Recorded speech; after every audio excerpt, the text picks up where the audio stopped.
할렐루야. 우리 하나님의 은혜와 평강이 새벽을 깨어 예배하시는 성도님들의 심령과 가정에 충만하기를 소망합니다.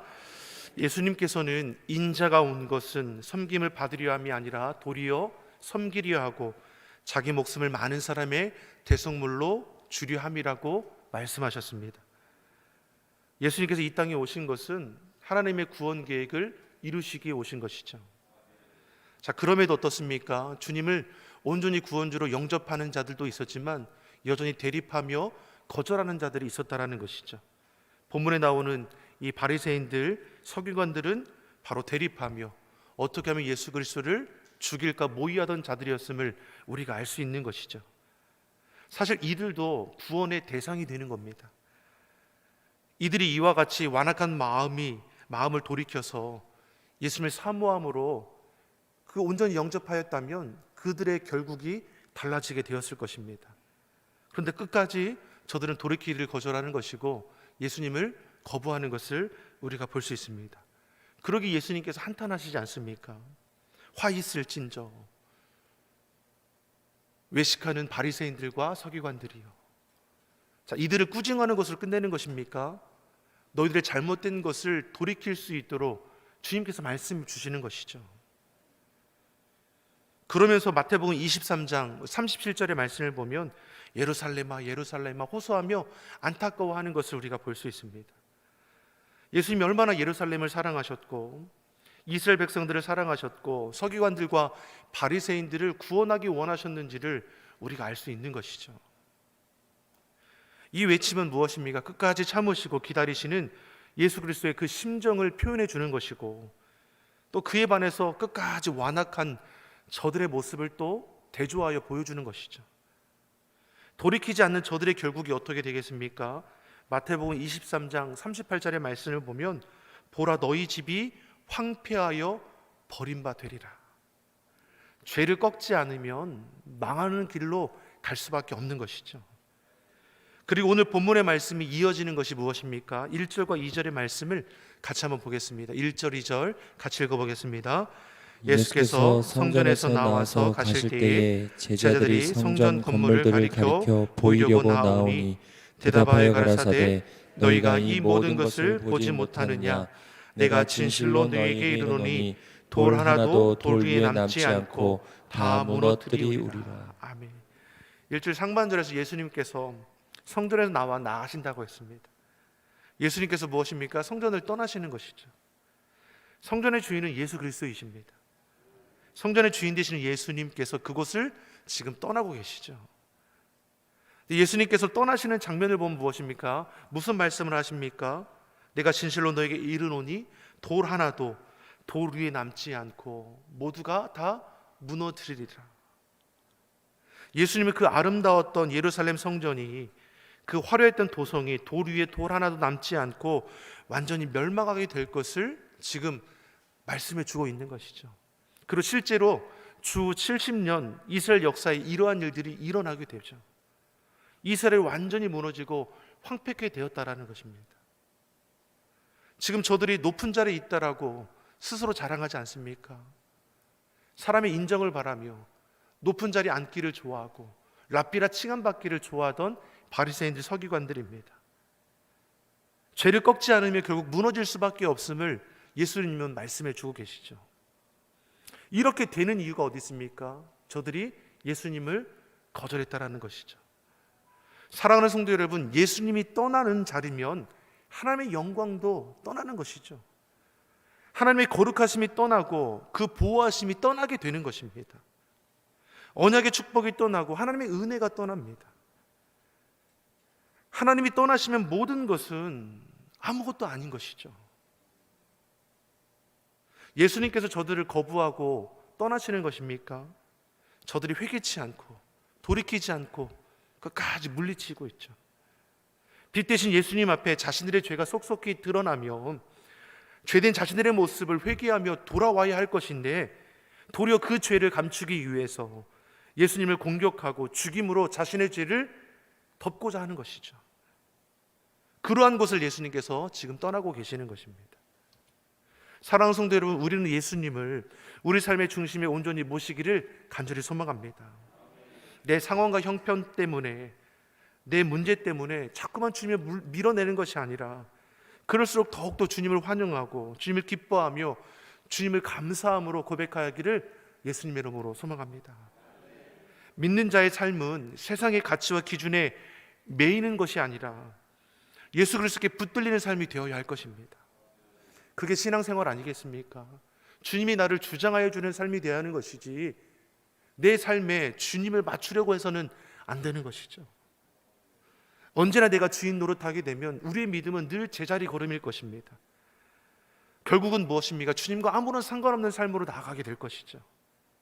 그러므로 우리는 모든 경우에 주님을 환영하고 주님을 기뻐하고 주의 은혜를 사모하고 주님을 믿고 따라가는 그 은혜의 길을 걸어가기를 예수님의 이름으로 축원합니다. 예수님께서 성전에 나와서 3절의 말씀을 보니까 감람산 위에 앉으셨다라고 했습니다. 이곳에서는 무엇입니까? 예루살렘 성전이 한눈에 다 보이죠. 거기 앉으셔서 성전을 내려다보고 계셨습니다. 그러니 제자들이 예수님께 조용히 묻는 것이죠. 3절의 말씀을 우리 같이 보겠습니다. 무엇을 묻습니까? 같이 보겠습니다.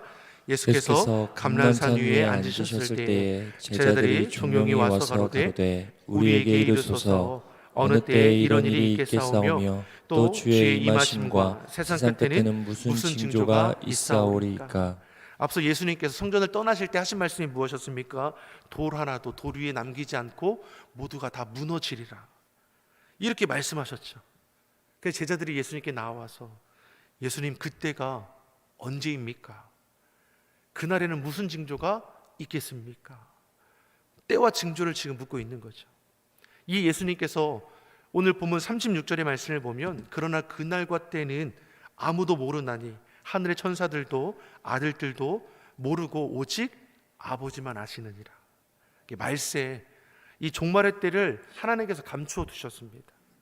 오직 하나님만 아시는 것이죠. 그러니 이 시대에 마지막 때를 말하고 휴거니 종말의 날을 구체적으로 말하는 이들은 누구입니까? 다 가짜들인 것이죠. 이것을 통해서도 우리는 헛된 것을 분별할 수 있는 것이죠. 4절 말씀처럼 마지막 때에 미혹해하는 영들이 가득하게 될 것입니다. 그러니 주의할 것을 우리에게 분명히 말씀하시죠. 하나님의 때는 아무도 모릅니다. 다만 예수님의 징조에 대해서 우리에게 가르쳐 주고 계십니다. 이 징조를 통해서 준비하고 대처하라는 것이죠. 시험을 열심히 준비한 학생은 시험날을 두려워하지 않습니다. 오히려 그날이 기다려질 것이죠. 그러나 준비하지 않은 학생은 시험날이 찾아오는 것이 너무나 싫을 것이고 차라리 그날에 무슨 일이 일어나서 시험이 취소되는 것을 바라게 될 것입니다. 이 땅에 임한 하나님의 때도 결국 마찬가지 아니겠습니까? 우리는 그때와 시를 알지 못합니다. 그러나 우리가 준비되어 있으면 그날이 오늘 밤일지라도 내일일지라도 두려워할 것이 없다라는 것이죠. 주의 말씀 앞에 우리가 견고히 서면 두려워할 것이 아무것도 없습니다. 오늘 본문에 보면 재난의 징조를 무엇이라 말씀합니까? 첫 번째, 거짓 그리스도가 미혹해 한다고 말씀합니다. 5절의 말씀을 우리 같이 한번 읽어보겠습니다. 5절의 말씀입니다. 많은 사람이 내 이름으로 와서 이르되 나는 그리스도라 하여 많은 사람을 미혹해 하리라. 아멘. 자칭 그리스도라 하는 사람들이 많이 나온다는 것이죠. 사실 이러한 일은 초대교회 때부터 있었습니다. 그리고 지금도 있습니다. 말세 때에 이러한 사람들이 많이 나타날 것을 성경은 지금 가르쳐 주는 것이죠.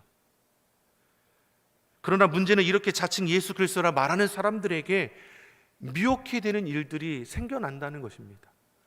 오직 예수 그리스도 주님만을 우리가 영접하고 주님만을 바라보는 그 걸음을 걸어간다고 생각하는데 자칭 그리스도라 얘기하는 이 땅 가운데 거짓 그리스도에게 속아 넘어가는 자들이 너무나 많아진다는 것이죠. 믿는 자들이 세례받고 직분을 감당하는 이들까지도, 심지어 목회자까지도 헛된 길을 따라가는 일들이 일어난다는 겁니다. 이처럼 말세는 무엇입니까? 미혹해하는 영들이 가득합니다. 이단은 예수님 안 믿는 사람들이 따라가는 것이 아니라 믿는 사람들이 따라가는 거죠. 자, 따라가는 이유가 무엇이겠습니까? 저가 받은 구원이 흔들리기 때문 아니겠습니까? 그러면 우리는 우리의 신앙을 날마다 점검해 보아야 할 것입니다. 어떠한 일을 만나더라도, 건강에 문제가 생기더라도, 산업이 무너지고 가정이 흔들리는 일들이 혹 있게 될지라도 하나님이 나를 구원하셨다는 그 믿음은 결코 흔들려서는 안 된다는 것이죠. 지구역장 수련의 마지막 일정이 이 순교자 기념관을 방문한 거였습니다. 그곳에 주님을 위해 생명을 다한 수많은 순교자들의 이름과 그들의 헌신된 삶이 기록되어 있었습니다. 이들이 순교자의 그 길을 나아갈 수 있었던 것이 무엇입니까? 분명한 구원의 확신이 있었기 때문이죠. 우리가 예수님 믿어 구원받은 하나님의 자녀입니다. 여러분, 이 사실 하나만도 우리가 흔들리지 않는다면 그 무엇도 우리를 흔들릴 수가 없다라는 것이죠. 분명한 믿음의 고백과 구원의 확신을 가지고 이 땅의 헛된 미혹을 물리칠 수 있는 우리 시온석의 온 성도가 되기를 예수님의 이름으로 축원합니다. 이처럼 마지막 때의 징조가 무엇입니까? 거짓 그리스도가 미혹해 하는 것들이 일어난다는 것이죠. 두 번째로 무엇입니까? 전쟁과 기근과 지진이 일어난다는 것입니다. 7절과 8절의 말씀을 같이 한번 보겠습니다. 7절 8절 같이 읽겠습니다. 민족이 민족을, 나라가 나라를 대적하여 일어나겠고 처처의 기근과 지진이 있으리니 이 모든 것이 재난의 시작이니라.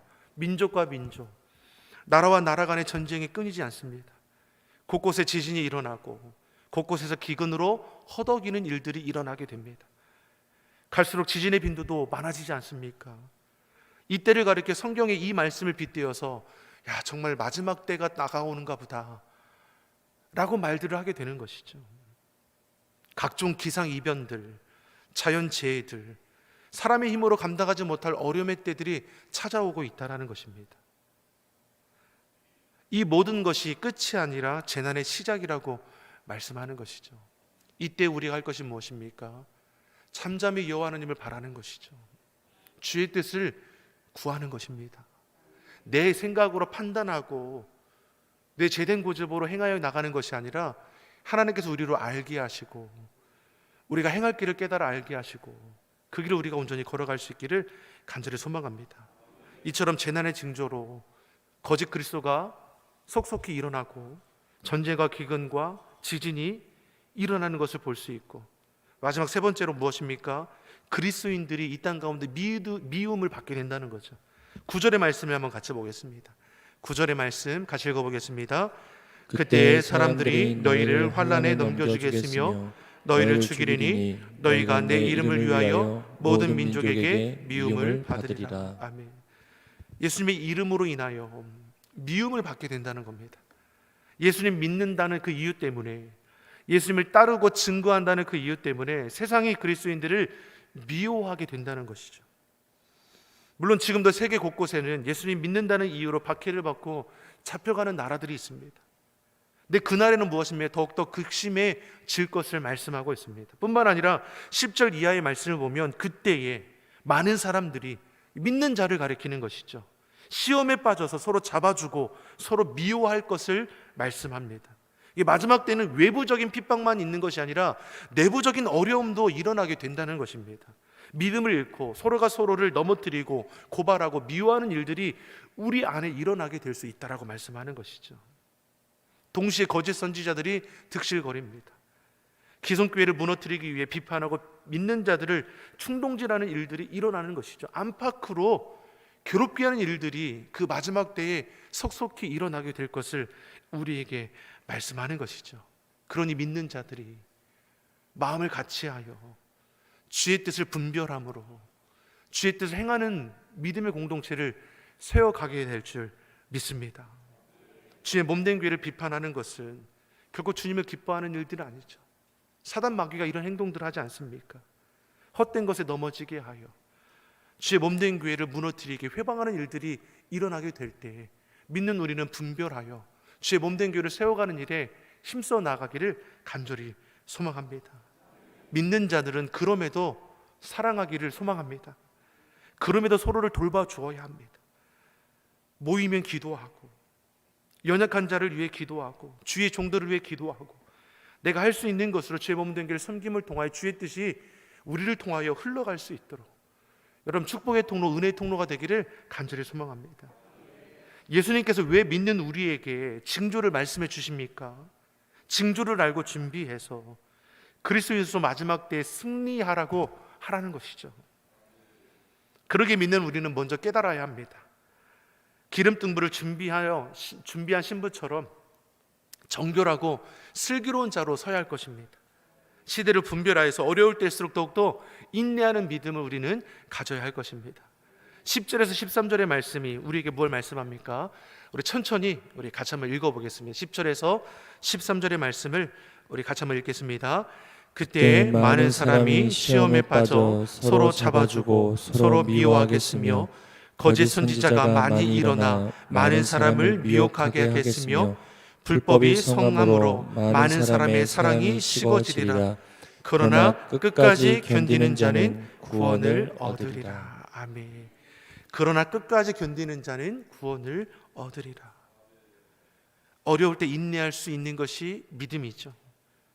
어려움은 누구에게나 다가옵니다. 세상 사람들의 현재를 보며 낙심하고 포기할 수 있지만 믿는 자는 하늘 상급을 바라보고 현재를 인내하며 믿음의 견주를 끝까지 완수할 수 있어야 합니다. 사랑하는 성도 여러분, 재난의 징조 앞에 두려워할 것이 아니라 도리어 임재하실 예수 그리스도를 기대함으로 우리 삶을 온전히 세워가기를 간절히 소망합니다. 그럼에도 사랑하십시오. 그럼에도 섬기어 주십시오. 믿는 자답게 구별되게 살아갈 수 있는 우리의 모습이 되기를 예수님의 이름으로 축원합니다. 기도하겠습니다.